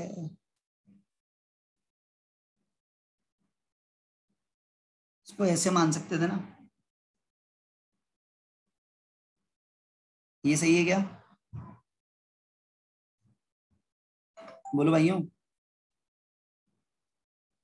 ये सही है क्या, सर उल्टा सीधा एक ही एक पे लूप होते जा रहे हैं, अलग अलग नहीं, लगा रहे हैं और लूप होते जा रहे हैं। एक सेकंड, यहाँ से अब क्या बचेगा, नहीं सही आएगा बेटा, अब आ जाएगा, ये रूट a1 प्लस a2 बचेगा, वो कैंसिल हो गया, अब आ गया बेटा, हाँ अब ये आ गया, हे भगवान खूब खून जला के आया बट अल्टीमेटली आ गया, बराबर है। अच्छा ऑप्शंस दिखाना एक बार, ये अपन थोड़े से गलत जगह फंस गए बट कोई बात नहीं, तो ऑप्शन आ रहा है आपका रूट a1 a2 t, ये आया क्या,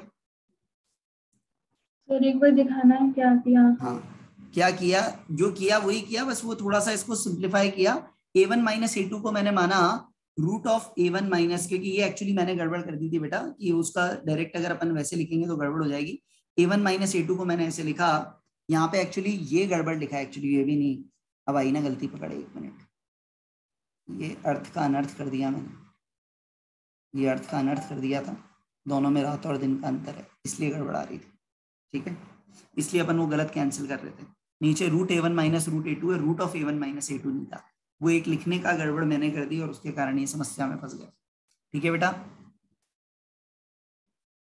बोलिए यस सर, कुछ तो बोलो,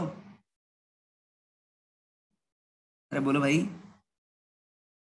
यस सर, ठीक है, तो ये यस सर फाइल ले ली, बट ठीक है यार, अब ऐसे क्वेश्चन आया तो समझ आता है आपको, देखो ना थोड़ा ऊट पटांग करना ही पड़ेगा, ये थोड़ा भारी हो जाता है, 1 मिनट वाला क्वेश्चन तो नहीं है, ठीक है, बट ठीक है अब ले लिया तो ले लिया, मस्त रहो।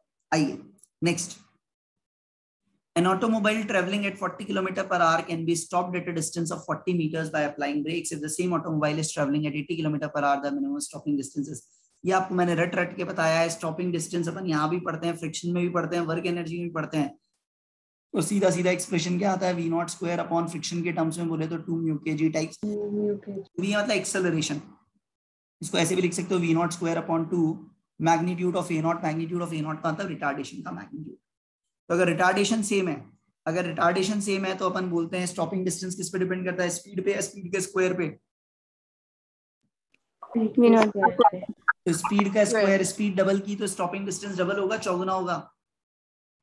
4 times. चौगुना होगा, दैट इज 160 मीटर्स. ये याद रखिए. यहाँ मेरा अजम्पशन क्या है? दोनों की इसमें रिटार्डेशन का मैग्नीट्यूड सेम है. ब्रेक्स जो रिटार्डेशन प्रोड्यूस कर रहे हैं वो सेम है. तो stopping distance is proportional to square of the initial speed. Clear है यहाँ तक? सर हाँ बोल. सर ये ऊपर वाला क्वेश्चन ऐसे में निकल गया, मतलब कौन सा? थोड़ी कम बुद्धि लगा. हाँ कैसे? ये ऊपर वाला एक्सप्रेशन जल्दी आके निकल जाएगा. मैं तो कुछ बचा नहीं था तो आखिरी हथियार अपनाया अपन ने. हाँ बोल, क्या कह रहा है? तो मैंने इसको ऐसे करा, 2 इक्वेशन मिल जाएगी अपन को. हाँ 2 तो मिलेगी. 2 का equation sir VA into TA बराबर VB into TB. VA into TA बराबर VB into TB. सही है. U plus V by 2 into T लिखा. सही है वहां से. और एक इक्वेशन बनेगी अपने पास VA by VB का होल स्क्वायर बराबर A1 by A2. हाँ वो भी सही है. वो थर्ड इक्वेशन से आ गई. हाँ सर मैंने इससे किया सर, उससे भी आगे फंस रहा था. और सर V को अपन लिखेंगे VA minus VB. VA और VB में ना दोनों की वैल्यू रखेंगे, दोनों को इक्वेशन का इस्तेमाल करके तो आ रहा है. एक सेकंड जो तूने कहा सही, मैं 1 मिनट में बता दूं ये कहना चाह रहा है भाई. एक तो ये कह रहा है V1 square by V2 square third equation से आ रहा है A1 by A2. और एक वो सेकंड इक्वेशन का U by 2 फॉर्म से आ रहा है. ये क्या आ रहा है कि V1 by V2 is equal to T2 by T1. ये आ रहा है ना? ये कहना चाह रहा है. Yes sir. Yes sir. अब तू कह रहा है कि V1 minus V2 is V. अब कहाँ से लाया V1 minus V2? ये तो गिवन है ना. हाँ मतलब अब इसमें सब्स्टिट्यूट कैसे करेगा ये पूछ रहा हूँ. क्या किया आगे? हाँ सर अब V1 की वैल्यू रख दो. V1 की वैल्यू कहाँ से रखो? V2 के टर्म्स में. V2 की टर्म्स में कौन सी वाली इक्वेशन से? T1 वाली, T2 वाली? T2 वाली. T2 by T1 वाली. T2 by T1 वाली. तो ले भाई तेरे कहने पे रख दिया. ठीक है. अच्छा तो ये कह रहा है अब V2 कॉमन आ जाएगा. एक सेकंड. माइनस ये हो जाएगा V2 कॉमन होके T2 minus T1 T हो गया. ये कह रहा है ना? हाँ सर.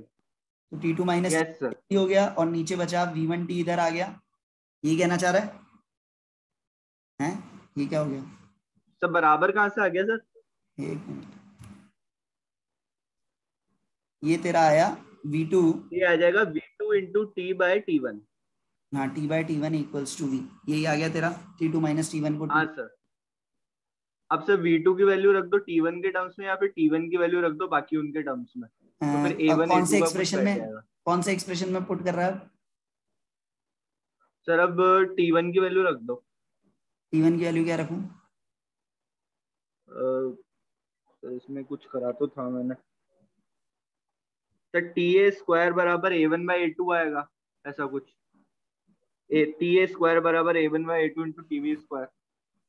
अच्छा वो जो अपन ने टाइम और एक्सेलरेशन का रिलेशनशिप लिखा था बट ले देखिए वही. यार बात तो एक ही है यार. मैं इसमें कोई इतना कोई शॉर्टकट मुझे नजर नहीं आ रहा. ले देखिए. नहीं है सर. अरे नहीं सर रूट A1 A2 आ जाएगा सर. अरे हाँ आ जाएगा बट बात वही है घूम फिर के. ठीक है बहुत सीधा रास्ता है. हाँ अरे सर ये ऐड सब्ट्रैक्ट में तो माथा खराब हो गया. अब बात एक ही है जिसको जैसे समझ आए. ठीक है बट हाँ ये तो भारी मैंने आपको कही मस्त रहा उसके लिए. ठीक है चलिए नेक्स्ट. अब एक और प्रोफाइल यहाँ पे आती है. अगेन देखो नीट में कम आता है क्वेश्चन. ये भी मैं क्वेश्चन शायद जेईई मेन का ही लेके आया हूँ. पता नहीं नीट का है जेईई मेन का, मैं भूल गया है ना. देखिए एक ऐसी प्रोफाइल होती है जहां पार्टिकल किश्तों में चल रहा है कि भाई कुछ पार्ट में ट्रेन एक्सेलरेट हुई, फिर ट्रेन कांस्टेंट वेलोसिटी से चली, फिर ट्रेन यूनिफॉर्म रिटार्ड हुई. ऐसे किश्तों में एक्सेलरेशन कांस्टेंट है. पूरी जर्नी में as a whole acceleration constant नहीं है बट लेट्स से पहले 10 सेकंड कांस्टेंट है, अगले 10 सेकंड कांस्टेंट है कुछ और है, फिर अगले 10 सेकंड कांस्टेंट है कुछ और है. ऐसी किस सिचुएशन में हमेशा या तो 3 बार इक्वेशन लगाओ या फिर अपन कहते हैं वीटी ग्राफ से सॉल्व करो. किससे सॉल्व करो? ग्राफ से. VT graph solution are best in those cases. So car starts from rest, accelerates at the rate f through a distances, then continues at constant speed for time t and then retards at the rate f by 2 to come to rest. If the total यात्रा distance is 15 s then, अब प्यार से देखो यहाँ पे आपको सबसे पहले प्रश्न को पढ़ के समझना है। यात्रा के कितने चरण हैं? कितने चरण बोलूं मैं? 3 चरण। कितने चरण? 3। यहाँ पे एक्सेलरेशन f है, कांस्टेंट है, यहाँ एक्सेलरेशन 0 है और यहाँ एक्सेलरेशन -f/2 है। यही है क्या? क्वेश्चन पढ़ के यही समझ आएगा? Yes sir. ठीक है, तो अब यहाँ पे मुझे गिवन है ये डिस्टेंस s है, ये टाइम t है। यहाँ पे ये डिस्टेंस नहीं गिवन है, यहाँ पे मुझे क्या गिवन है? Time duration. ये टाइम ड्यूरेशन t है, यहाँ पे इस पार्ट में टाइम ड्यूरेशन t है। तो अब आपको टोटल डिस्टेंस 15 s है, तो आपको कंपेयर करके बताना है। अब यहाँ मैं कहता हूँ थोड़ा सा कॉमन सेंस, थोड़ी सी अपनी बुद्धि चलाएं कि अपन ने इतने साल क्या पढ़ा है। अगर रेस्ट से स्टार्ट हुआ f एक्सेलरेशन से और यहाँ पे जो भी स्पीड आएगी, लेट्स से ये कोई स्पीड आई vmax और ये भी vmax है, तो 0 से vmax आया a एक्सेलरेशन f एक्सेलरेशन से, तो s डिस्टेंस कवर किया।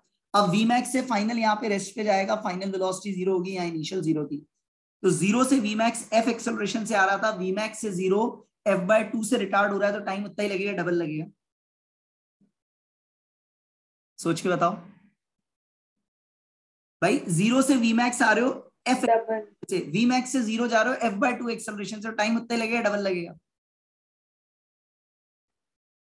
सच्ची बोलो जल्दी, टाइम कितना लगेगा? डबल।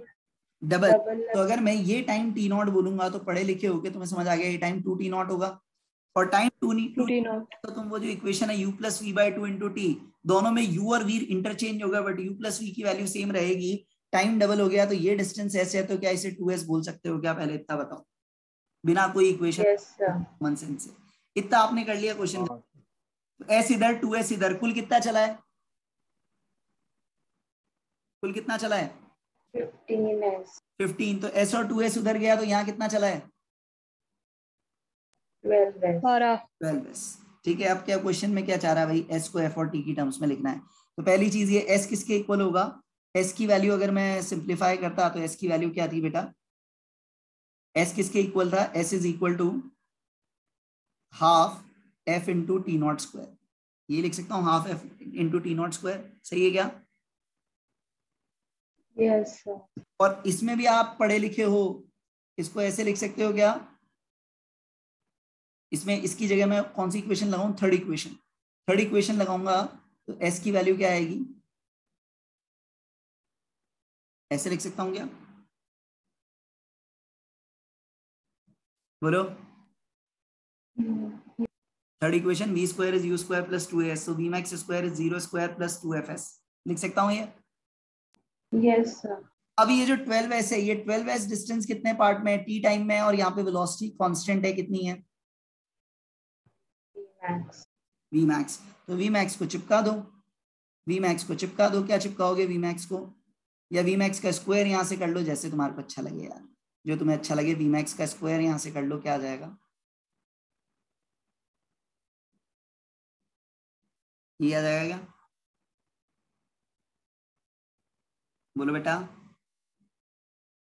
बोलो। Yes sir. Okay, energy down होने लग गई स्क्वायर क्या अभी से करके? यार? ऐसे मत नहीं करो, सर, स्क्वायर करके हो जाएगा ना। बस s²/t²/2f। तो यहाँ से s की वैल्यू अपने आप आ गई, क्या आ जाएगी बेटा? ft²/72। ये आ रहा है क्या? कौन सा ऑप्शन आ गया? Yes sir. ठीक है, ऐसा कोई भारी काम नहीं है, बस थोड़ा सा सोचो, सोचते ही आपका काम हो जाएगा। ठीक है, तो ये किश्तों में यात्रा वाला वर्णन था। अभी यहाँ तो मेरे को वीटी बनाने की जरूरत ही नहीं पड़ी, वैसे ही कॉमन सेंस से काम चल गया, बट यूजुअली वीटी बनाना यहाँ पे थोड़ा और इजियर हो जाता है। ठीक है, बराबर है? Yes sir. चल, अब ये सारे क्वेश्चंस इसी बेस पे हैं, आप यहाँ पे सारे के सारे ट्राई कर सकते हो। एक क्वेश्चन और जो मुझे बड़ा पसंद है, आपको मैं हमेशा कराता हूँ। कार जा रही है कांस्टेंट एक्सेलरेशन से, 2 पॉइंट किसी डिस्टेंस से सेपरेटेड है, एक पे स्पीड v1 है, एक पे v2 है, तो मिड पॉइंट पे स्पीड क्या होगी? ये बहुत ही एक जनरल कंसेप्ट होता है। पढ़ लो एक बार ये क्वेश्चन फटाफट।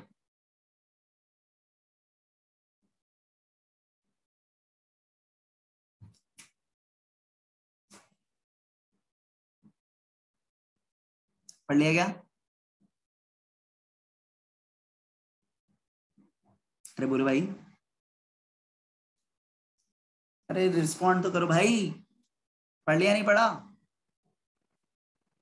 Yes yes sir. सर। भाई बीच बीच में ये तुम है ना ये स्विच ऑफ मोड में मत चले जाया करो, एरोप्लेन मोड में मत आ जाया करो, है ना। तो देखो भाई एक पॉइंट ये P है, एक पॉइंट ये Q है, यहाँ पे कोई स्पीड है, मैं जनरल बात बोलूं U, और या यहाँ पे V1 बोलते हैं in general, let's say this is V1 and let's say this is V2। और अब मिड पॉइंट जो भी है let's call it R। Mid point है, इसका मतलब पढ़े लिखे हो PR और RQ डिस्टेंस बराबर होने चाहिए, तो यहाँ वेलोसिटी क्या होगी VR, ये आपको बतानी है। ये प्रश्न, और प्रश्न में क्या बोला गया है, पूरी यात्रा में यहाँ से यहाँ तक एक्सेलरेशन बदल रहा है, एक्सेलरेशन कांस्टेंट है, बदल नहीं रहा सर। कांस्टेंट है। तो यहाँ याद रखिएगा स्पीड V1 + V2/2 नहीं आती है, वो तब आती जब टाइम बराबर हाँ सर, उससे कम आएगी। नहीं लगेगा। तो यहाँ प्यार से देखिए क्या लिखेंगे अपन। सबसे पहले मैं बोलूंगा P2R, कहाँ से कहाँ तक, P2Q या P2R? P2R लगाइए थर्ड इक्वेशन। कौन सी इक्वेशन? Third equation. तो यहाँ पे U की जगह हो जाएगा V1, V की जगह हो जाएगा VR, तो क्या लिखेंगे V² is VR² is U² V1² + 2AS। ये इक्वेशन समझ आई क्या? बोलिए, अरे बोलो भाई, यस और no? Yes sir. Yes, sir. Same equation, same कहानी। R से Q लिखोगे तो इनिशियल पॉइंट R हो गया, फाइनल पॉइंट Q हो गया, तो अब V² is U² + 2AS। A और S अलग अलग हैं, सेम है? A और S क्या है दोनों पार्ट में? बराबर है। बराबर है, बस 2AS है, तो यहाँ से क्लियर कट दिख रहा है क्या आएगा, VR² - V1² is VQ² - VQ को V2 लिखते हैं यार, VQ की जगह मैंने V2 लिखा है तो V2 लिख दें, कंफ्यूजन नहीं रहा। So that is V2² - VR², तो VR² यहाँ से अपने आप क्या आ जाएगा, V1² + V2²/2। तो डायरेक्ट याद रखिएगा मिड पॉइंट पे स्पीड क्या होती है, V1² + V2²/2। आगे क्वेश्चन आप सॉल्व कर सकते हैं।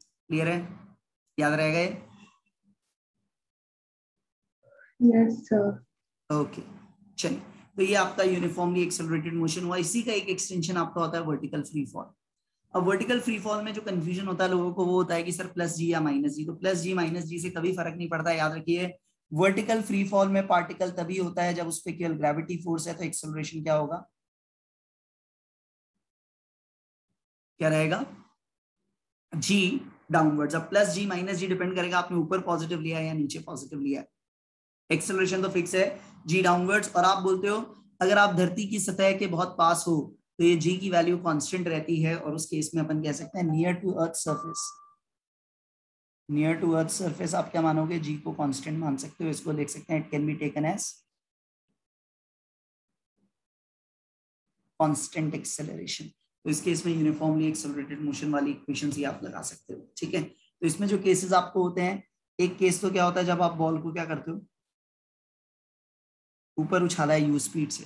जब आप ऊपर उछालते हो U स्पीड से, तो टिपिकली अपन कहते हैं जिधर इनिशियल डायरेक्शन है उस तरफ पॉजिटिव डायरेक्शन ले लीजिए। तो अगर मैं ऊपर की तरफ पॉजिटिव y ले लूँ यहाँ पे, तो इस केस में आप बोलोगे U की वैल्यू तो पॉजिटिव U हो जाएगी, बट एक्सेलरेशन की वैल्यू क्या हो जाएगी, +G, -G। क्योंकि ऊपर पॉजिटिव लिया है। अच्छा आप देखो जब ऊपर जाती है बॉल फिर नीचे आती है, तो ऊपर और नीचे जाते हुए एक्सेलरेशन बदल गया या सेम रहता है? फटाफट बोलिए। सेम।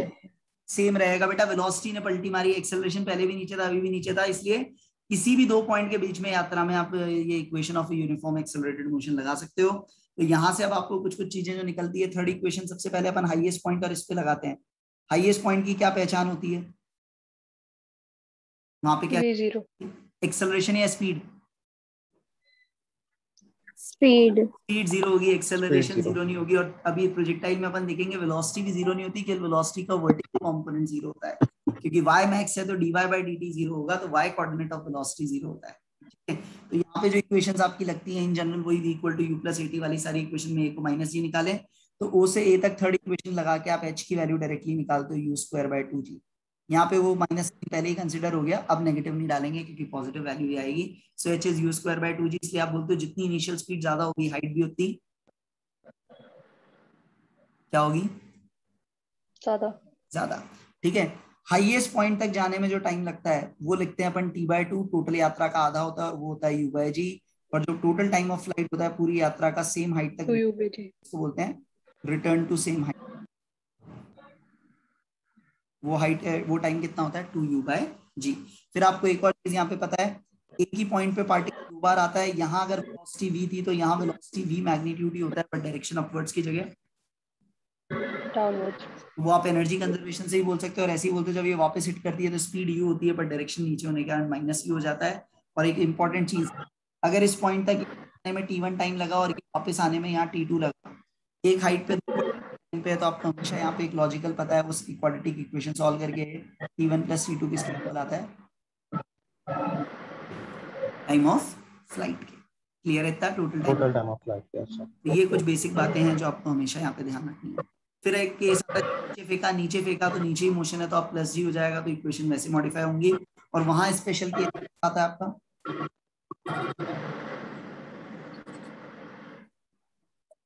क्या बोलते हैं अपन, फेंका या ड्रॉप,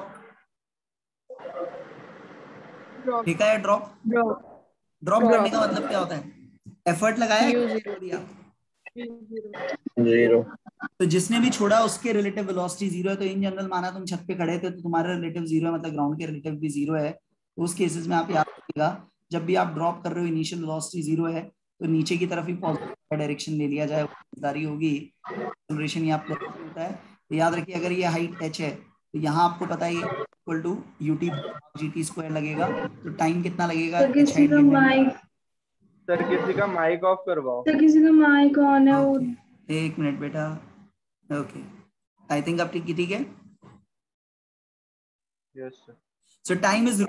h/g। ये याद रखिएगा √2 h/g केवल तभी है जब इनिशियल वेलोसिटी जीरो है। तो जितनी ज्यादा हाइट फॉल करेगा टाइम उसके रेशियो में देख सकते हो कैसे निकल के आएगा। क्लियर है। यस। और यहाँ क्योंकि u जीरो है तो यहाँ वही होगा, पहले सेकंड में जितना गिरेगा पहले 2 सेकंड में उसका 4 गुना, पहले 3 सेकंड में उसका 9 गुना, या पहले सेकंड में जितना गिरेगा दूसरे सेकंड में उसका 3 टाइम्स। तो यहाँ आप लोगों को याद भी रहता है, कई जगह देखा है लोग वो डायग्राम ही बना देते हैं पोजीशन टाइम ग्राफ। तो आप इस तरह से याद रखते हो कि जब छोड़ा है तो 1 सेकंड बाद वो y कोऑर्डिनेट 5 मीटर हो जाता है, 2 सेकंड बाद वो y कोऑर्डिनेट 20 मीटर हो जाता है, 3 सेकंड बाद वो 45 मीटर हो जाता है। तो आप देख सकते हो 5, 20, 45, 1:4:9। और दूसरे सेकंड में केवल देखें तो 15 मीटर, तीसरे सेकंड में केवल देखें तो 25 मीटर गिरता है, 135। क्लियर है क्या वो रेशियोज। Yes sir. वो सारी चीजें आपकी यहाँ पे देखने को मिलती है। और साथ ही साथ यहाँ कभी कुछ ग्राफ भी आते हैं। तो ग्राफ जब भी आए तो वही किधर पॉजिटिव किधर नेगेटिव लिया उसके हिसाब से ग्राफ ऊपर बनेगा नीचे बनेगा, वो चीजें देखनी पड़ती है। अपन कुछ क्वेश्चन भी लाए हैं ऐसे, देखते हैं फटाफट से। देखिए पहले एक छोटा सा प्रश्न आपके लिए, पार्टिकल को फेंका ऊपर, उसकी velocity half of the height, half of the height का कहने का मतलब है half of the maximum height is 10 metre per second, then the maximum height would be. तो उच्चतम हाइट की आधी हाइट पे वेलोसिटी कितनी है 10, तो मैक्सिमम हाइट क्या होगी। यहाँ इनिशियल स्पीड गिवन है क्या, फटाफट बोलो इनिशियल स्पीड गिवन है क्या। No sir. तो यहाँ देखिए सबसे पहले फोटो बनाओ। जैसे मैं स्टार्टिंग में आपको कहता था जब पहली बार अपन मंडी या ऐसे चैप्टर पढ़ते हैं हमेशा सिचुएशन को पहले ड्रॉ करना सीखिए। मान लीजिए पूरी यात्रा होती है ऐसे ऊपर जाता ओ से लेके ए तक, ये मैक्सिमम हाइट। अब मुझे गिवन है कोई पी पॉइंट जो मिड पॉइंट है यहाँ पे, ये h/2 है, यहाँ पे स्पीड गिवन है, velocity at p is 10 metre per second. Initial velocity क्या है मुझे नहीं पता ओ पे, बट ए पे तो वेलोसिटी मुझे बचपन से पता है। क्या पता है हाईएस्ट पॉइंट पे वेलोसिटी क्या होगी, 0 होगी। क्वेश्चन में स्मार्टनेस ये आप डायरेक्ट इक्वेशन कहां से कहां लगाएं, P से या A। P to A। तो P to A ऊपर की तरफ पॉजिटिव डायरेक्शन ले तो डिस्प्लेसमेंट कितना होगा h/2। h/2। Initial velocity vp और p पे वेलोसिटी हो गई 10, फाइनल वेलोसिटी हो गई a पे क्या हो गई 0, और एक्सेलरेशन क्या लिखेंगे +g -g। अब इन चारों में कोई रिश्ता होता है, यस कौन sir. C equation, third equation. So v² is u² + 2as, a की जगह -10 डाल दें और h/2 ये कर दें तो क्या हो जाएगा ये 100 - 10h। तो h अपने आप कितना आ गया, कितना आ गया h 10 मीटर। ये क्या ऑप्शन है क्या कहीं? हाँ है। क्लियर है बच्चों? इतना कोई समस्या? नो। अच्छा, तो ये आपके लिए सीधा सीधा काम हो जाएगा। नेक्स्ट, ये थोड़ा सा खुरापाती प्रश्न। को ऐसे फेंकता है कि हर गेंद को बराबर स्पीड से फेंक रहा है ऊपर की ओर एक दूसरे के बाद, पर हर गेंद और दूसरी गेंद के बीच में कितना अंतराल है? 2 second. What 2 seconds speed of the throw so that more than 2 balls are always in the sky at any time? कितनी स्पीड से फेंके कि 2 बॉल मिनिमम हवा में एक साथ, 2 से ज्यादा गेंद हमेशा हवा में रहनी चाहिए। More than 2 balls are in the sky at any same time। तो भाई पहली चीज तो मुझे बताओ, जो भी बॉल तुमने फेंकी वापस तुम्हारे हाथ में कब आएगी?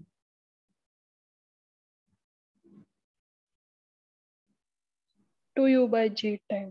तो अब कोई भी 2 से ज्यादा बॉलें हवा में रहे पर हर 2 बॉल के बीच गैप 2 सेकंड है, तो एक बार देखो कि जब मैं थर्ड बॉल फेंक रहा हूं इसका मतलब तब तक फर्स्ट बॉल भी नीचे आनी नहीं चाहिए। तो मुझे पता है मैंने t=0 पे फेंकी थी फर्स्ट बॉल, ये भी हवा में रहनी चाहिए। t=2 सेकंड पे मैंने फेंकी सेकंड बॉल, वो भी हवा में रहनी चाहिए। और थर्ड सेकंड पे t=4 सेकंड पे मैं क्या फेंक रहा हूँ? Third ball. तो थर्ड बॉल जब तक फेंक रहा हूँ तब तक फर्स्ट हवा में नहीं आनी चाहिए, मतलब नीचे नहीं आनी चाहिए। मतलब ये जो इसका टाइम ऑफ फ्लाइट है डेफिनेटली क्या होना चाहिए? 4 होना चाहिए, 4 से बड़ा होना चाहिए। 4 से बड़ा होना चाहिए। 4 से बड़ा होना चाहिए तभी हवा में रहेगी, 4 से कम हुआ तो नीचे आ जाएगी, फिर तो हवा में 2 से ज्यादा गेंदें कैसे रहेंगी? ठीक है, अब ये मान के चलो स्टार्टिंग में जब 2 गेंदें फेंकी होगी तब नहीं है 3 मतलब बाद में बात कर रहे हैं पर। तो t should be greater than 4 second, तो u की वैल्यू क्या आ गई यहाँ से? Greater than 4g/2। और ये वैल्यूज देखते ही आपको समझ आ जाएगा, g को 9.8 डाल दीजिए, तो 9.8 इंटू 4/2, 9.8 इंटू 2 कितना होता है? 19.6। इसका मतलब इनिशियल स्पीड 19.6 से क्या होनी चाहिए? कम या ज्यादा? ज्यादा में दिक्कत ही नहीं है, ज्यादा देर हवा में रहेगी, दिक्कत तो कम स्पीड में है, तो कौन सा ऑप्शन आएगा? कम स्पीड में दिक्कत है। More than 19.6। Is it clear? Yes sir. सबका दिमाग? चलिए, ऐसे वो जगलर वाले क्वेश्चन भी रहते हैं, वो भी इस तरह की प्रोफाइल देख सकते हो। एक ये पानी की बूंद, पानी की टपकती बूंद आपका कैरियर बर्बाद कर सकती है। ये टपकती बूंद को देखिए आराम से, क्या होता है ये? Water drops falls at regular interval from a नल व्हिच इज 5 मीटर ऊपर the ground. Third drop is leaving the tap at the instant the first drop touches the ground. अब यहाँ अंग्रेजी का टेस्ट होता है, क्या कह रहा है? थर्ड ड्रॉप ऊपर से निकल रही है, पहले ड्रॉप जब फर्स्ट वाली यात्रा को समाप्त करने वाली है। तो मैंने कहा था ड्रॉप गिर रही है तो जो टाइम लगता है, टाइम गिरने में कितना लगेगा वो आपको सिखाया था, क्या लिखता है? h = ½ GT² से t = √2h/g। तो 5 मीटर गिरने में पहले तो पहली बूंद ने टाइम कितना लिया होगा? कितना लिया होगा? 1 सेकंड। तो जो इनिशियल t = 0 पे फॉल हुई थी वो 1 सेकंड पे नीचे आ गई, और उस वक्त थर्ड ड्रॉप गिर रही है, इसका मतलब t = 0 पे आपकी फर्स्ट ड्रॉप फॉल हुई, तो 0.5 पे दूसरी वाली और t = 1 सेकंड पे थर्ड ड्रॉप निकल रही है, इसका मतलब क्लियर कट है कि 0.5 सेकंड पे सेकंड ड्रॉप जाएगी। क्लियर है? इसका मतलब हर 2 ड्रॉप के बीच में गैप कितना है? 0.5 सेकंड। अब इसने पूछा दूसरी बूंद कहाँ है अभी, तो दूसरी बूंद को टपके हुए कितनी देर हुई है? 0.5 सेकंड। ये तो थर्ड, दो टाइम इंटरवल, ये तो थर्ड ड्रॉप है, ये फर्स्ट। तो भाई पहली बूंद तो धरती के संपर्क में आ चुकी है, तीसरी बूंद अभी टपकने वाली है, तो दूसरी बूंद कहाँ होगी? कहीं यहाँ कहीं जहाँ भी होगी, मुझे नहीं पता किधर होगी, बट इसको हवा में आए हुए कितनी देर हो गई है? 0.5 सेकंड। देर हो गई है, आधा सेकंड। अब इसने क्या पूछा है? How far above the ground. पहले अबव द ग्राउंड की जगह मैं तो देखूं आधे सेकंड में कितना गिरेगी, तो आधे सेकंड में कितना टपकेगी, कितना गिरेगी, तो कितना गिरेगी आधे सेकंड में? ये डिस्टेंस अगर मैं y बोलूं तो y क्या लिखेंगे? इनिशियल स्पीड 0 है तो क्या लिखेंगे? y = ½ GT²। और कितना टपकेगी ये? g को क्या लिखें? 10, और t² कितना हो गया? आधे का स्क्वायर, आधे का स्क्वायर 1/4, फिर 10/8 हो गया। 10/8 कितना होता है? 1.25। तो 1.25 मीटर क्या है? ग्राउंड से ऊपर है, ऊपर से नीचे आई है? ऊपर से नीचे आई है, तो इसका ऊपर से 5 नीचे आई है, तो ग्राउंड से हाइट क्या होगी? 1.25 सब्ट्रैक्ट कर दो 5 में से, तो 5 - 1.25 कितना हो जाएगा? 4 मीटर, 3.75। तो सीधा वो x 3x करके टोटल हाइट से इक्वेट करके क्या बोली? क्या बोली बेटा? जैसे x + 3x हो गया तो टोटल हाइट हमें हाँ वो भी 5 ठीक है, पर मीटर ऐसी कर लेना, हर जगह थोड़ी वो आता है तो हर जगह थोड़ी चिपकाना है, जहाँ सीधे तरीके से हो रहा है वहाँ सीधे भी तो कर सकती है, ठीक है, उससे भी हो जाएगा। पर उसमें कम टाइम लग रहा है ना। अब ये क्वेश्चन है, ये थोड़े मजेदार होते हैं। अब ये जेई में ही आते हैं जनरली, नीट में ऐसे मैंने देखे नहीं प्रश्न, जेई में ही आते हैं, बट कभी आ जाए। ये 2020 का जेई का प्रश्न है, जेई मेन का। A tennis ball is release from a high touch. Release word important है, क्या किया है? Released. रिलीज, मतलब यहाँ पे स्पीड क्या होगी? U0. 0. After falling freely on a लकड़ी का floor, it rebounds and it now jumps to the height half. The velocity versus height of the ball during its graph may be represented graphically by graphs are drawn schematically and not exactly up to the scale. पहली चीज देखते ही देखो, रहेगा तो straight line. अभी रुक तो जाओ, पहले से देखो, वेलोसिटी वर्सेस हाइट है। हाइट कैसे ली है इसने? अच्छा हाइट है, हाइट ली है, मतलब हाइट बना रहा है, इसका अंदर कौन से डायरेक्शन को पॉजिटिव मान रहा है? अपवर्ड या डाउनवर्ड? पहले तो इतना बताओ, अपवर्ड या डाउनवर्ड्स? फोटो देख के बताओ। डाउनवर्ड। अपवर्ड्स को ये पॉजिटिव मान रहा है, तभी एच हाइट पे स्पीड 0, डाउनवर्ड्स को नेगेटिव मान। डाउनवर्ड दिख रहा है, तो फिर एच पे सबसे ज्यादा होती है स्पीड। दिमाग लगाया करो, भगवान ने बहुत दिया, लगाते नहीं अपन। तो यहाँ क्लियर है कि ये कन्वेंशन इधर ले रहा है इसने, अपवर्ड डायरेक्शन इधर लिया है, तो जहां से भी आपने फॉल कराया था इसको एच हाइट, तो यहाँ पे स्पीड 0 थी। अब जैसे जैसे नीचे आएगा स्पीड बढ़ेगी, बट पॉजिटिव में नेगेटिव में? नेगेटिव में बढ़ेगी सर। 0 से ग्राफ पॉजिटिव की तरफ जाएगा या नेगेटिव की तरफ जाएगा? और नेगेटिव की तरफ जाएगा। नेगेटिव की तरफ ही जाएगा, चारों में ही नेगेटिव जा रहा है, वो कोई दिक्कत ही नहीं है। अब यहाँ ये वेलोसिटी वर्सेस टाइम है, वेलोसिटी वर्सेस हाइट है। हाँ सर हाइट है ना, तो डिस्टेंस के साथ देखेंगे तो v का डिस्टेंस के साथ लीनियर रिलेशन आता है, √2 GS वाला रिलेशन आएगा। जैसा लीनियर नहीं आएगा, रूट वाला रिलेशन आएगा। कैसा रिलेशन आएगा? रूट वाला। कैसा रिलेशन आएगा? रूट वाला। और एक सी चीज मुझे बताओ, जैसे जैसे नीचे जा रही है, जैसे जैसे नीचे जा रही है, स्पीड के बढ़ने की रेट कम होती जाती है, बढ़ती जाती है? बढ़ती जाती है सर, स्पीड की बढ़ने की रेट कम। बताओ मुझे। बढ़ेगी सर। स्पीड की रेट कम होती जाती है, बढ़ती जाती है? ये अब तुम्हें दिमाग लगाना। एक हिंट देता हूँ। क्या देता हूँ तुम्हें? एक हिंट। तुम्हें याद है, यहां से तुमने गिराया t = 0 पे, तुम्हें पता है 1 सेकंड के बाद ये कितना गिरता है? S 5 मीटर गिरता है, और ये स्पीड 10 हो जाती है। ये तो याद है नहीं है? Yes sir. 2 सेकंड के बाद कहाँ होता है?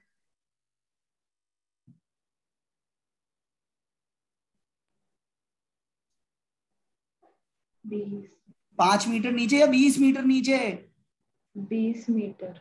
और अब स्पीड 10 और बढ़ के 20 होती है। तो मुझे बताओ बेटा, पहले 5 मीटर में जितनी हाइट गेन की, अगले 5 मीटर में उतनी गेन कर रहा है, कम कर रहा है? बताओ मुझे। कम कर रहा है। तो इसका मतलब जैसे जैसे नीचे जा रहा है, हाइट के साथ स्पीड के बढ़ने की रेट बढ़ती जा रही है, कम होती जा रही है? बताओ, बढ़ती जा रही है, कम होती जा रही है? कम होती जा रही है। कम होती जा रही है, क्योंकि अब हाइट जल्दी जल्दी कम करेगा, टाइम कम लेगा, तो स्पीड में चेंज भी कम होगा। तो एक ऐसा ग्राफ होगा, नीचे जाते हुए जोश खाता हुआ या थकता हुआ? थकता हुआ। तो सेकंड ऑप्शन दिख रहा है, थर्ड ऑप्शन दिख रहा है, फर्स्ट तो होगा ही नहीं, लीनियर है ही नहीं, और फोर्थ होगा नहीं, क्योंकि यहाँ पे स्पीड 0 होगी नहीं, ये दो तो वैसे ही रिजेक्ट होगा। अब सेकंड और थर्ड बच रहे हैं। मुझे बताओ सेकंड और थर्ड में कैसे जज करेंगे? सेकंड कब होता? पहले 5 मीटर में 10 बढ़ा, अगले 5 में 10 से ज्यादा बढ़ता, बट यहाँ तो उल्टा हो रहा है। पहले 5 में 10 बढ़ा, अगले 5 में तो बहुत कम बढ़ा, अगले 15 में जाके फिर 10 बढ़ा। तो ये ग्राफ का स्लोप, स्टीपनेस क्या होती जाएगी? बढ़ती जाएगी, कम होती जाएगी? जैसे जैसे नीचे आ रहा है स्टीपनेस बढ़ रही है, VH कर्व की, है कम होती जाएगी? बोलिए। कम होती जाएगी बेटा, इसीलिए थर्ड। कम हो गया। अगेन ये नीट वालों के लिए भारी प्रश्न है, मैं पहले से ही कह रहा हूँ, क्योंकि सेकंड और थर्ड ऑप्शन बहुत कंफ्यूज करेंगे। आपको यही सीखना है यहाँ पे। देखो, एक तो ये होता है, एक ये कर्व होता है, और एक ये कर्व होता है। दोनों में अंतर क्या होता है? तो वही, एक में इंक्रीज हो रही है टाइम के साथ। जब भी याद रखना, y = प्रोपोर्शनल टू √x वाला कर्व है तो ये आएगा, y = x² है तो ऐसा आएगा। ये मान के चलिए। हाँ सर, x स्क्वायर वाला है। ये तो यहाँ क्या आ रहा है, v proportional to that root 2 g times height fallen. तो रूट वाला आ रहा है तो कौन सा वाला कर्व आएगा, थकता हुआ कर्व आएगा। ऊपर वाला बी है, सेकंड है, थर्ड है, समझ आया? थर्ड। ठीक है, यही चीज आपको देखनी है कि पहले इतनी हाइट गिरने पे स्पीड ज्यादा बढ़ रही, अगली बार हाइट गिरने पे स्पीड कम बढ़ेगी। ठीक है, वहां तो क्या हो रहा है, इसे गिरने पे कम बढ़ी और गिरने पे और ज्यादा बढ़ गई, अगले h/2 में और ज्यादा बढ़ गई, जो हो नहीं रहा, अगले सेम हाइट पे स्पीड में चेंज कम होने वाला है। समझ आई बात? बोलो बेटा, अरे बोलो भाई। हाँ सर, मैं ये कह रहा था कि हाँ इसका स्लोप निकाले तो dv/dx आएगा, हाँ, dv/dx ही आएगा, सही बात है ना। और अपन एक्सीलरेशन लिखते हैं v/dv/dx। हाँ सर अगर वेलोसिटी बढ़ रही है तो dv/dx को घटना पड़ेगा। हाँ, ये भी है, जो भी है इतना क्यों, मतलब वैसे भी कॉमन सेंस से देख सकता है कि भाई अब क्या हो रहा है, जैसे अब नीचे जल्दी जल्दी आ रहा है, अब सेम हाइट गिरने पे स्पीड उतनी नहीं बढ़ रही जितनी ऊपर बढ़ रही थी, अब कम बढ़ रही है। Yes sir. ये आपको समझना है। ये बहुत प्यारा क्वेश्चन है, मतलब सेकंड और थर्ड ऑप्शन में अच्छा इंसान कंफ्यूज हो सकता है, फर्स्ट और फोर्थ तो समझ आ जाएगा नहीं है, बट सेकंड और थर्ड को मेकआउट करना इज एक्चुअली अ गुड। हाँ सर, उल्टा प्रश्न। तो अब ये क्वेश्चन आप देखिएगा, ये एक और बहुत क्लासिकल क्वेश्चन है, ये 2009 का जेईई मेन का, आप सबने देखा होगा, फिर भी दिखा देते हैं। Consider rubber ball freely falling from a height 4.9 metre. 4.9 वो 9.8 लोगे तो 1 सेकंड में नीचे गिरेगी। ठीक है, assume that the duration of collision is negligible, जैसे आप केटीजी में बोलते हो, duration of the collision is negligible and the collision with the plate is totally elastic, then the velocity is a function of time and the height is. तो क्या होगा, height नीचे आएगी ऊपर आएगी, नीचे आएगी ऊपर आएगी, तो हाइट का तो ग्राफ ये तो दिख रहा है सीधे सीधे गलत होगा। ठीक है, और बाकी तीनों ग्राफ तो सेम ही है, तो एक ऑप्शन रिजेक्ट हुआ। अब क्या बनाना है अपने को, इसका ग्राफ गिवन है यहाँ पे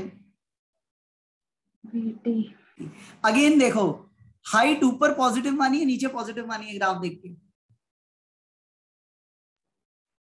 ऊपर की तरफ ही मानिए। ऊपर की तरफ। तो जब तुमने छोड़ा है तो इनिशियल वेलोसिटी नेगेटिव डायरेक्शन में आएगी, तो ये ऑप्शन दोनों रिजेक्ट हो गए। क्लियर है? Yes sir. अब आपको किस में से मेकआउट करना है भाई, इन दोनों में से। अब इन दोनों में क्या अंतर दिख रहा है सर?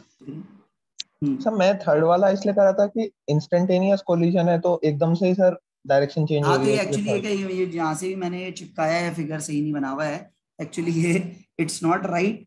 ये एक फिगर ऐसा बनेगा कि पहले वेलोसिटी बढ़ी नेगेटिव में और इसके बाद एकदम से शूट अप ऊपर करेगी, फिर ऐसे आएगी, फिर बढ़ेगी, फिर ऐसे आएगी। It would be like this, that would be the graph. ये थोड़ा प्रॉपर यहाँ पे नहीं बना हुआ है।